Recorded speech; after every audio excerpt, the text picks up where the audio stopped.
வணக்கம். நான் சாந்தி வெற்றிவேல். உங்ககிட்ட நான் சகஜமாக பேச போகிறேன். என் உறவுக்கிட்ட பேசுகிற மாதிரி தான். நடுப்புறம் ஏதாவது என் வார்த்தை பிசகுச்சுன்னா தப்பாக எடுத்துக்காதீங்க. நம்மளுக்கு பிரபஞ்சத்துடைய மொழி தெரியுமாங்க? ஏன்னா எனக்கு நிறைய ரகசியம் தெரியுங்க. உங்ககிட்ட நான் சொல்லி நீங்கள் எல்லாருமே நல்லா இருக்கணும்னு நினைக்கிறேன். அதனால தான் எல்லாரும் சொல்லாத விஷயத்தை தேர்ந்தெடுத்து உங்களுக்கு ஒவ்வொரு ரகசியமாக சொல்லிகிட்ருக்கேன். இதை நீங்கள் இப்போ எங்கே பாரு பிரபஞ்சம்னா ரொம்ப ஃபேமஸாக இருக்குது, எல்லாருக்குமே புரியுது. அப்படின்னா என்னான்றதை நீங்கள் முதல்ல தெளிவாக புரிஞ்சுக்கிட்டா தான் அதோட லாங்குவேஜ் உங்களுக்கு புரியும். அப்போ தான் உங்களுக்கு அதுக்கிட்ட பேச முடியும். நிறைய பேர் நான் நிறைய ஆசை வச்சுருக்கேன் இந்த பிரபஞ்சம் நிறைவேற்றலை, நான் என்ன நினைக்கிறேன்னு அதுக்கு தெரியுமாங்க, நான் இது வரைக்கும் யாருக்கிட்டையுமே சொன்னதில்லை, ஆனால் இதை அது புரிஞ்சுக்குமா, இப்படியெல்லாம் நிறைய கேள்வி இருக்குது. இது எல்லாத்துக்கும் விடையை நான் இதில் சொல்கிறேன். நீங்கள் இதை பொறுமையாக கேட்கணும். இதுக்கு உங்களுக்கு புரியறதுக்கு உங்கள் கூட இருந்து யாராவது சொல்கிற மாதிரி இருக்கணும். அதை தான் நான் சொல்ல போகிறேன். இந்த பிரபஞ்சன்றது அதுக்கு மொழி கிடையாதுங்க. அது வெறும் அதிர்வு தான். அதுதான் அதுக்கிட்ட போய் சேர்க்கும். ஒரு மின்சாரம் மாதிரி. நீங்கள் ஒரு விஷயத்தை ஆழமாக நினைக்கும்போது அது அதிர்வாக போய் அந்த பிரபஞ்சத்துக்கு போயிட்டு நீங்கள் எதை கேட்டிங்களோ அதை கொடுக்கறது தான் அதோட வேலை. அது நீங்கள் எதை கேட்டாலும் திருப்பி கொடுக்கும். இப்போது நம்ம உடம்புல ஏதாவது ப்ராப்ளம்னா எக்கோவுக்கு போகிறோம். அந்த எக்கோ சவுண்டு பார்த்திங்களா, உள்ளே இருக்கிற மெதுவான சத்தத்தை எவ்வளோ விரிவடைஞ்சு பிரம்மாண்டமாக கொடுக்குது. அது மாதிரி தான். அதாவது இப்போ ஒரு கல்லை குளத்தில் போட்டோம்னா எத்தனை அளவு அந்த ரிங்கு போயிட்டே இருக்குது பார்த்துருப்பீங்க. நீங்கள் போட்டது ஒரு கல் தான். இப்படி தான் உங்களுக்கு அந்த பிரபஞ்சத்துக்கிட்ட நீங்கள் கேட்குற விஷயம் போகுது. அப்போது பிரபஞ்சத்துக்கு உயிரோட்டம் அப்படின்ற ஒரு வலை பின்னி அது உயிரோட்டமாக தான் இருக்குது, உயிர் இல்லாதது கிடையாது.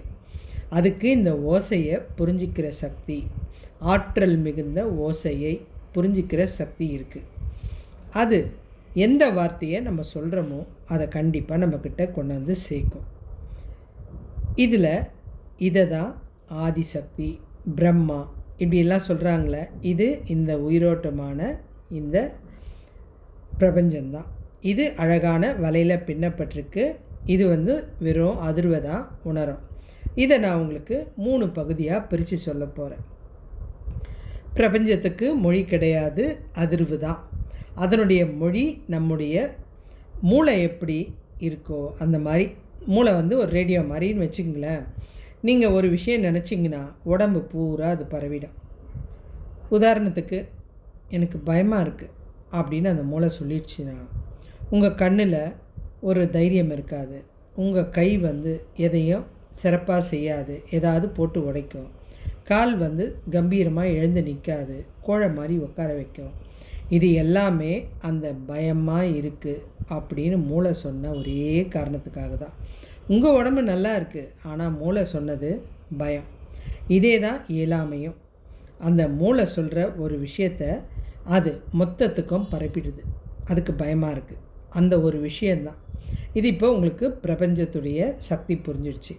இதை இன்னும் நீங்கள் என்றைக்குமே மறக்காமல் இருக்கணும்னா, சின்ன குழந்தையில் நம்மளுக்கு தாத்தா பாட்டி கதை சொல்லியிருப்பாங்க. இந்த கற்பக மரம் கதை கேள்விப்பட்டிருப்பீங்க.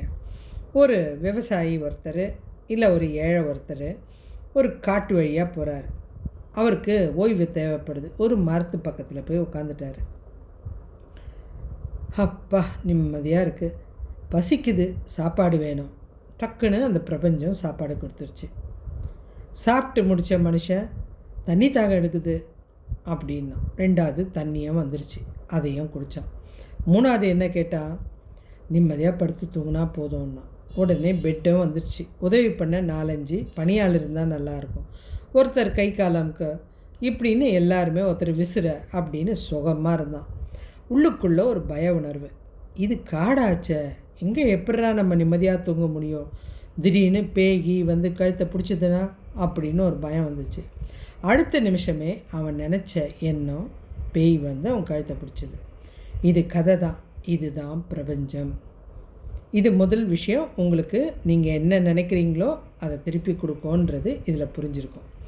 இப்போ 2வது விஷயம், இப்போ நீங்கள் வந்து பிரபஞ்சத்துக்கிட்ட அப்போ நாங்கள் எப்படி பேசணும்?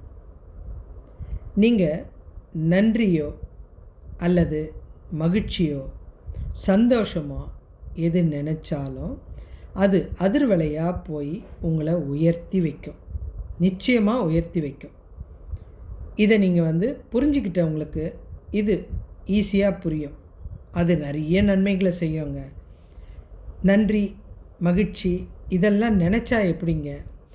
ஆமாங்க, இதில் ஒரு ஆன்மீக விஷயமும் இருக்குது. ஒரு ஏழை ஒருத்தன் புத்தரை பார்க்க வந்தான். நான் ரொம்ப ஏழைங்க, இந்த பிரபஞ்சம் ஏங்க இதயமே இல்லையா, என்னை ரொம்ப கஷ்டப்படுத்துத அப்படின்னு நினைக்கும்போது புத்தர் கேட்ட ஒரே கேள்வி, நீ அதுக்கு ஏதாவது கொடுத்தியா அப்படின்னு கேட்டார். என்கிட்ட தான் எதுவும் இல்லையே, நான் தான் ஏழையாச்சே, என்னால் எப்படி கொடுக்க முடியும் அப்படின்னு கேட்டான். நீ கொடுக்காததை எதிர்பார்க்கறது எப்படி அப்படின்னாரு புத்தர். ஏங்க, நான் இப்போ தானே உங்ககிட்ட சொன்னேன், நான் ஏழைங்க, என்கிட்ட எதுவும் இல்லைங்க, நான் எப்படிங்க கொடுக்க முடியும்? புத்தர் சொன்னார், உங்ககிட்ட பல விஷயம் இருக்கியா?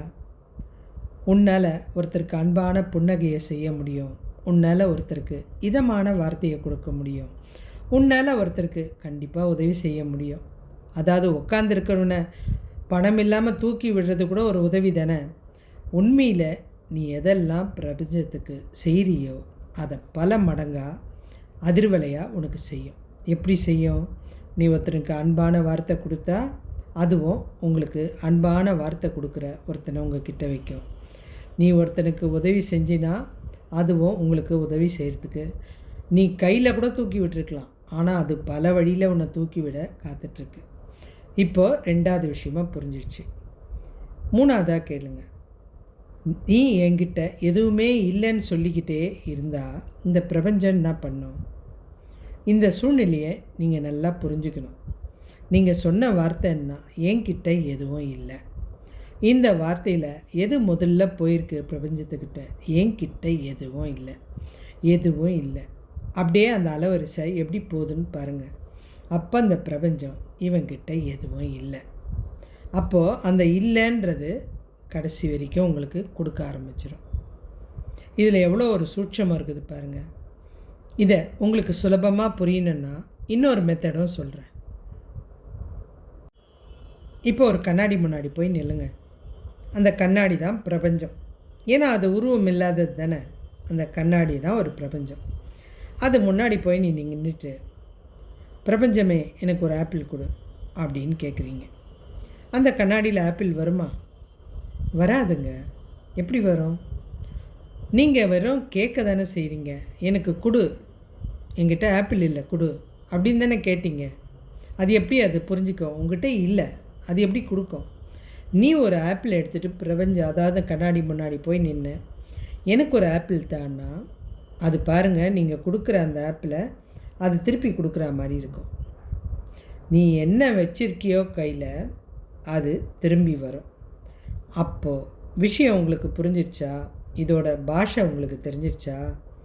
இப்போ பாருங்கள், என்கிட்ட பண பற்றாக்குறை, நான் கவலையில் இருக்கேன், எனக்கு யாரும் உதவலை, எனக்கு எதுவும் இல்லை, நீ தான் பிரபஞ்சமே செய்யணும், நான் அப்பாவி, நான் ரொம்ப துன்பப்படுறேன், பிரபஞ்சமே எனக்கு சந்தோஷத்தை கொடு. இதில் எல்லாமே அந்த முதல் வார்த்தையை பாருங்கள், வெறும் துன்பம் நிறைஞ்ச வார்த்தையாக இருக்குது. இதை அந்த பிரபஞ்சத்துக்கு புரியாது. அது அந்த முதல்ல கேட்ட வார்த்தையை அத்தனையும் உங்களுக்கு செஞ்சுக்கிட்டே இருக்கும். உங்களுக்கு துன்பம் அப்படின்னது ஜாஸ்தியாக கொடுக்கும், இல்லைன்றதை அதிகமாக கொடுக்கும், எனக்கு வருத்தன்றதை அதிகமாக கொடுக்கும். அப்போது நீங்கள் எந்த மாதிரி பேசணும்? நான் நல்லா இருக்கேன், நான் கோடீஸ்வரன், என்கிட்ட பணம் அதிகமாக இருக்குது, நான் இதை செய்ய போகிறேன், நான் என்னால் முடியாதது இந்த உலகத்தில் எதுவுமே கிடையாது. வார்த்தைக்கு அளவாங்க வேணும், மனசில் தோணுனதெல்லாம் பேசுங்க. யாராலையும் உங்கள் எண்ணத்தை தடுக்க முடியாது. இன்னொரு ரகசியமாக இருக்குது, இதை நினைக்கிறது மட்டும் இல்லாமல் அது இருந்தால் நீங்கள் எப்படி எப்படி செய்வீங்க அதையும் நீங்கள் யோசிக்கணும். கண்டிப்பாக நான் நல்லா இருக்கேன், நான் சூப்பராக இருக்கேன், எனக்கு எந்த கவலையும் இல்லை, இப்படியெல்லாம் நீங்கள் நினைக்கும்போது நீங்கள் அந்த பணம் உங்கள் கையில் இருந்தால் என்ன விளையாடுவீங்க? மனசில் நினைக்கிறதுக்கு அளவே கிடையாதுங்க. நீங்கள் ஒரு கோடீஸ்வரன், நேராக போகிறீங்க, யாரையோ பார்க்குறீங்க, காசு கேட்குறான், அவங்ககிட்ட ₹1,00,000 தூக்கி கொடுத்துட்டு போகிறீங்க. ஒரு பெரிய புடவை கடைக்கு போகிறீங்க. நீங்கள் எடுக்கிற புடவை ₹1,00,00,000 குறைவு இருக்கக்கூடாது. பாருங்கள், அங்கே இருக்கிறதுல எவ்வளோ கோடி, இதே எடு அப்படின்னுங்க. அதே மாதிரி ஒரு நினச்ச ஒரு பெரிய பிரம்மாண்டமான வீடு, இதை நான் இப்படி கட்டுவேன், இந்த இடத்துல பால்கனி வைப்பேன், இந்த இடத்துல இப்படி இருக்கும், என்னை சுற்றிலும் இவ்வளோ பேர் பணிக்கு இருப்பாங்க, இதெல்லாம் நான் செய்வேன், கீழே இறங்கினா என்கிட்ட 10 கார் இருக்கும்.